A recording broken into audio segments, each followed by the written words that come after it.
تو 1498 میں پہلی مرتبہ انگریز ہندوستان میں آیا اور دھیرے دھیرے وہ تجارت کرتا رہا، دھیرے دھیرے اس نے اپنے آپ کو طاقتور بنایا، اور 1601 میں اس نے ایک کمپنی کا انتخاب کیا، یعنی کہ ایک کمپنی انڈیا کے اندر بنائی جس کمپنی کا نام تھا ایسٹ انڈیا، اور یہ کمپنی اس نے سورت کے اندر بنائی، گجرات میں جو سورت ہے۔ پھر ملک کے دیگر علاقوں میں اس کمپنی کی شاخیں کھولی اور اپنے آپ کو ملک بھر میں پھیلاتا رہا، مضبوط کرتا رہا۔ لیکن جس وقت تک اورنگزیب عالمگیر رحمت اللہ علیہ اس ملک کے بادشاہ تھے، پرائم منسٹر تھے، اس وقت تک انگریز کی یہ مجال نہ ہو سکی کہ وہ دیش میں کوئی اور اپنا خیال ظاہر کرے، یعنی دیش میں وہ اپنے ناپاک ارادوں کو پھیلانے کی کوشش کرے اور دیش پر قبضہ کرنے کی کوشش کرے۔ اس وقت تک انگریز کی ہمت نہیں ہوئی۔ لیکن 1707 میں جب اورنگزیب عالمگیر رحمت اللہ علیہ کا انتقال ہو گیا اور مغلیہ حکومت کے اندر کچھ کمیاں پیدا ہو گئی، اس میں آپس میں کچھ انتشار پیدا ہوا، تو انگریز نے موقع پا کر اپنے خیالات کا ظاہر کرنا شروع کیا اور اس نے اپنے پاؤں جمانے شروع کیے، دھیرے دھیرے ملک کے کچھ علاقوں پر قبضہ کرنا شروع کیا۔ اور انگریز کی اس ناپاک کوشش کو سب سے پہلے جس شخص نے سمجھا ہے، یعنی آج میں آپ کو علماء کی تاریخ بتانے جا رہا ہوں، اپنے دل کے کانوں سے سننا کہ اس دیش کی حفاظت ہم علماء کرام نے کس طریقے سے کی ہے۔ جس نے سب سے پہلے انگریز کے اس ناپاک ارادے کو سمجھا وہ کوئی اور نہیں بلکہ مجدد الفسانی سر سید احمد سرہندی تھے، کہ انہوں نے انگریز کے ارادے کو سب سے پہلے انگریزوں کو اس زمین سے نکال دو، ورنہ ایک دن وہ آئے گا کہ تم ان کی غلامی کرو۔ سر سید احمد کے بعد پھر شاہ ولی اللہ نے، یعنی کہ شاہ ولی اللہ محدث دہلوی رحمت اللہ علیہ نے ان کے ارادے کو آگے بڑھایا اور لوگوں میں محنت کی، اور انگریز کا تسلط جب بڑھتا چلا گیا تو 1757 میں بلکہ اس سے پہلے 1756 میں نواب سراج الدولہ کے جو نانا تھے انہوں نے انگریزوں کا مقابلہ کیا اور انگریزوں سے کہا کہ یا تو آپ شرافت کے ساتھ یہ ملک چھوڑ جاؤ ورنہ ہم کوئی اور طریقہ اپنائیں گے۔ انگریزوں نے کہا کہ جو کرنا ہے وہ کر لو، اب ہم یہ ملک نہیں چھوڑیں گے کیونکہ ہم اس ملک پر قابض ہو چکے ہیں۔ نواب سراج الدولہ کے نانا نے انگریزوں سے لڑائی لڑی، جنگ لڑی، اور اتنی جنگ لڑی کہ ان کو ہارنا، ان کو شکست دلا دی۔ انگریزوں نے معافی مانگی اور کہا کہ ہم آج کے بعد ایسا کوئی ارادہ نہیں بنائیں گے۔ لیکن نواب سراج الدولہ کے نانا کا جب انتقال ہو گیا اس کے بعد انگریز نے پھر اپنی چال بازیاں شروع کی اور اپنے پیر بڑھانے لگا۔ 1757 میں نواب سراج الدولہ نے انگریز کا مقابلہ کرا اور 1757 میں میر جعفر کی غداری کی وجہ سے، یعنی کہ اپنے ہی کی وجہ سے اسلام کو جب بھی نقصان پہنچا اپنوں کی وجہ سے پہنچا، اپنے کی غداری کی وجہ سے پہنچا، تو میر جعفر نے انگریز کی غلامی کی اور اس نے دھوکہ دیا۔ اس کی غداری کی وجہ سے نواب سراج الدولہ کو 1757 میں انگریزوں نے شہید کر دیا، اور اس غدار کو غداری کے بدلے میں بنگال کی حکمرانی سونپ دی۔ لیکن ظاہر بات ہے غداروں کے پاس زیادہ دن تک کوئی چیز نہیں دکھتی، کچھ دن کے بعد اس سے وہ چھین لی گئی۔ اس کے بعد پھر ٹیپو سلطان نے مسلسل انگریزوں کے خلاف جنگ لڑی اور اپنا دبدبہ اس قدر انگریزوں کے دل میں بٹھا دیا کہ 1799 میں جب ٹیپو سلطان کو انگریزوں نے شہید کیا، اس وقت ٹیپو سلطان کی لاش زمین پر پڑی ہوئی تھی، ٹیپو سلطان کی لاش میں کوئی حرکت نہیں بچی تھی۔ اس وقت بھی انگریز کی یہ ہمت اور مجال نہیں تھی کہ وہ ٹیپو سلطان کے پاس جا سکے، بلکہ دور سے پتھر مار کر چیک کر رہے تھے کہ ابھی زندہ تو نہیں ہے۔ اس طریقے کا رعب انہوں نے انگریزوں کے دل میں بٹھا دیا تھا، اور وہ ایک جملہ بارہا کہتے تھے، ہندوستانیوں سے کہتے تھے کہ اے ہندوستانیوں، اے مسلمانوں، غلامی کو قبول کبھی مت کرنا، کیونکہ غلامی وہ چیز ہے جب محمد رسول اللہ صلی اللہ علیہ وسلم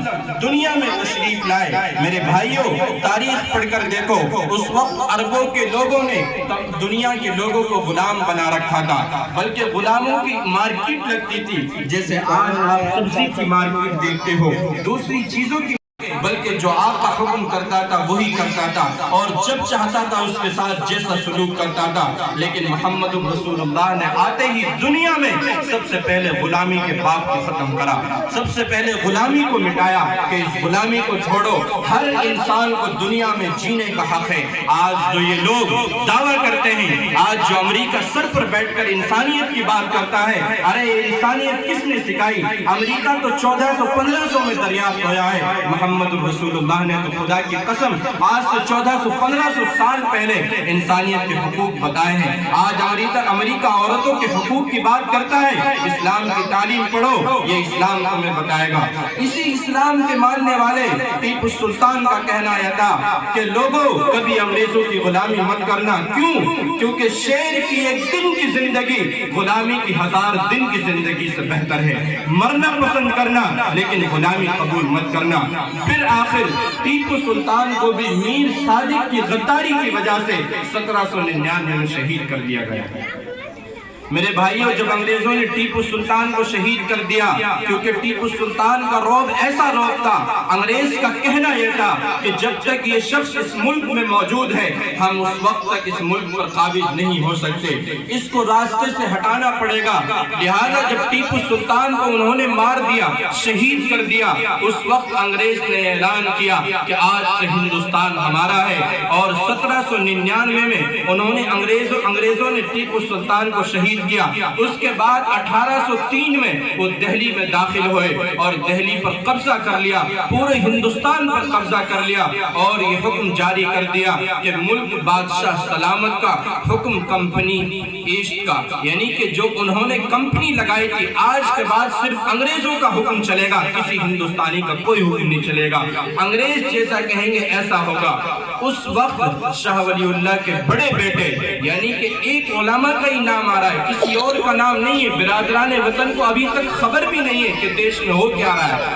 میرے بھائیو، شاہ ولی اللہ کے بڑے بیٹے شاہ عبدالعزیز نے 1803 میں یہ اعلان کیا، یہ فتویٰ جاری کیا، آج بھی یہ فتویٰ دارالعلوم دیوبند کی لائبریری میں موجود ہے۔ یہ فتویٰ جاری کیا کہ اے ہندوستانیوں، آج سے ہندوستان دارالحرب ہو چکا ہے، ایک ایک ہندوستانی پر انگریز کے خلاف لڑنا فرض ہے۔ یہ نہیں کہا کہ مسلمان پر فرض ہے، کہا کہ ایک ایک ہندوستانی پر انگریز کے خلاف جہاد کرنا فرض ہے، اس انگریز کو اس ملک سے بھگانا فرض ہے، یہ تمہاری زمین پر قابض ہو چکا ہے۔ میرے بھائیوں، خدا کی قسم ہم سوچ کر دیکھیں، آج ہم آزادی کے ساتھ جو مکتب چلا رہے ہیں، آزادی کے ساتھ جو اپنے گھروں میں رہ رہے ہیں، اے ملک ایسا نہیں ہوتا اگر وہ اکابر قربانیاں نہیں دیتے۔ خدا کی قسم آج ہماری بہنیں، ہم خود انگریزوں کے غلام ہوتے، جس طریقے سے وہ کہتے اس طریقے سے چلتے، لیکن ان علماء کا ہم پر بہت احسان ہے۔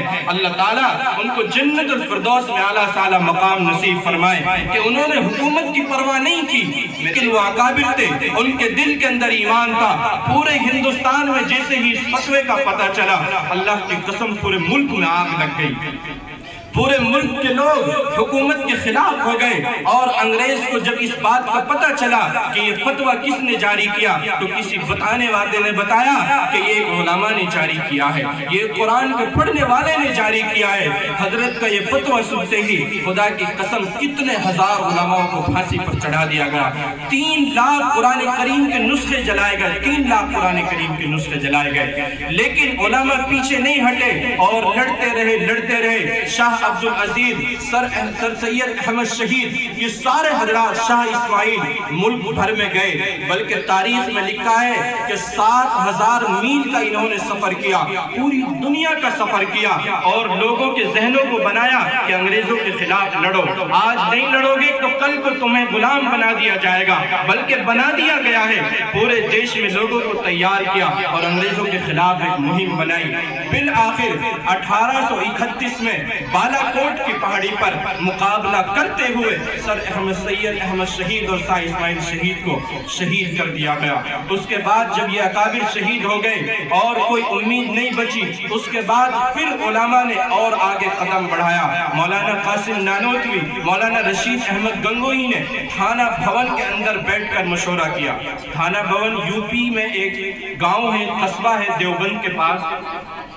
اس قصبے کے اندر پہلے 7 دروازے ہوتے تھے، یعنی پورے قصبے کی باؤنڈری تھی، اس کے اندر بیٹھ کر حاجی امداد اللہ کو اپنا امیر بنایا اور مشورہ کیا کہ ہم انگریز کا کس طریقے سے مقابلہ کرتے ہیں۔ یہ لوگ تمام اکابر جڑ کر انہوں نے مشورہ کیا اور ہر اعتبار سے جہاں چھوٹے چھوٹے علاقوں پر انگریز قابض تھے ان کو وہاں سے مار بھگایا۔ پھر ایک دن پتہ چلا کہ شاملی کے میدان میں، وہیں شاملی کا میدان ہے، انگریز ایک بہت بڑی جنگ کی تیاری میں ہے اور سہارنپور سے وہاں توپ لے جائی جا رہی ہے۔ تو علماء نے یہ بات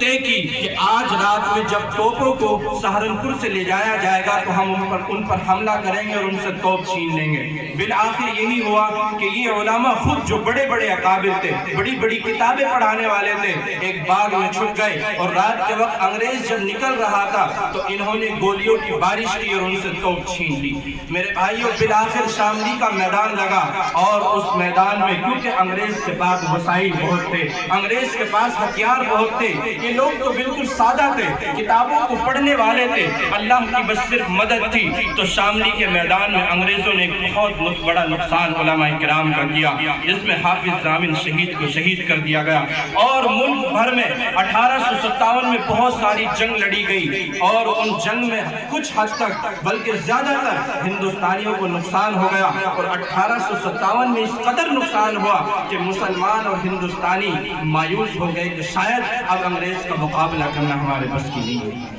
لیکن میرے بھائیوں،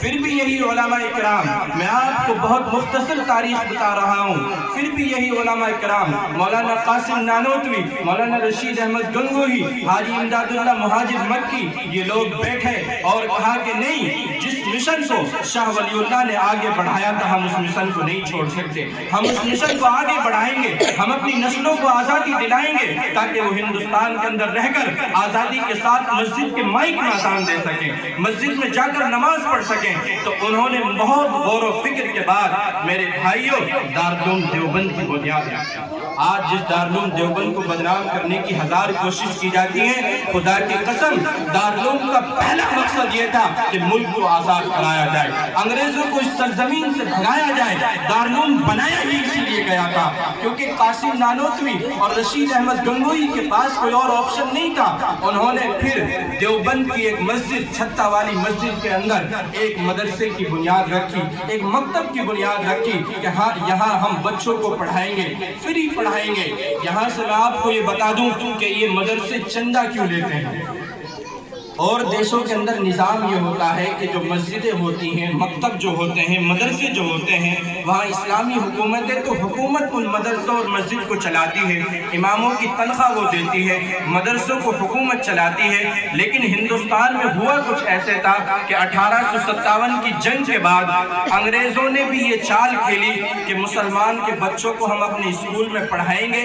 اور فری میں پڑھائیں گے، یعنی کہ ان سے کوئی فیس نہیں لیں گے کیونکہ ان کے پاس تو حکومت تھی۔ تو انہوں نے بچوں کو پڑھایا، لیکن بچوں کو پڑھا کر انہیں انگریز بنایا، عیسائی بنایا، مسلمان نہیں رہنے دیا۔ اسی فکر کو لیتے ہوئے قاسم نانوتوی نے دارالعلوم کی بنیاد رکھی کہ ہم حکومت سے 1 روپیہ نہیں لیں گے، ہم حکومت سے 1 پیسہ نہیں لیں گے، بلکہ لوگوں کے چندوں سے اور ان لوگوں کی مدد سے جو لوگ دین کی خدمت کرنا چاہتے ہیں، ہم ان کے پیسوں سے مدرسہ چلائیں گے اور بچوں کو پڑھائیں گے، دین سکھائیں گے، انگریزوں کے خلاف ان کے دلوں میں آگ لگائیں گے کہ ان لوگوں کے خلاف لڑو، یہ تمہارے باپ داداؤں کی زمین پر بیٹھے ہیں۔ میرے بھائیوں، بہرحال 1866 میں دارالعلوم دیوبند کی بنیاد رکھی، وہاں مولانا قاسم نانوتوی نے بہت سارے